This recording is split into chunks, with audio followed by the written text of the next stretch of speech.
In this video, I'm going to be doing a compression check on a EJ205 that has over 200,000 miles.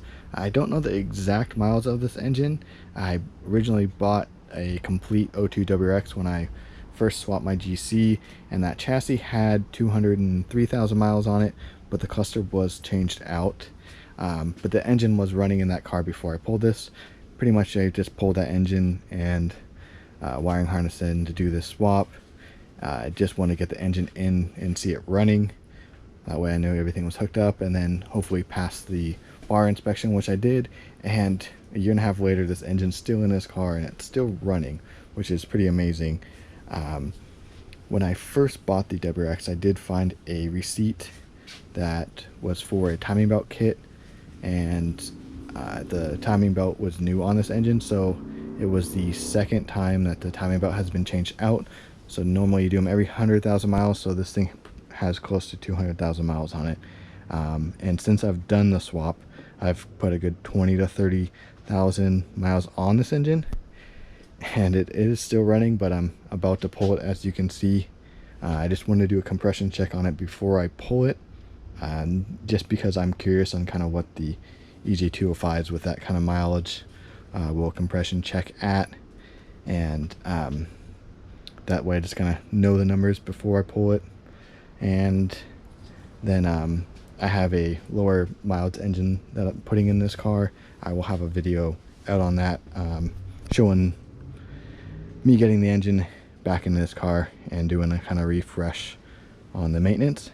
So next step on here is I'm going to go ahead and pull the spark plugs out and then do a compression check, and I'll show you guys the numbers and see what they're at.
Now that this engine has been compression checked, I'm going to go ahead and finish disconnecting all the lines and pulling the turbo and getting this thing out.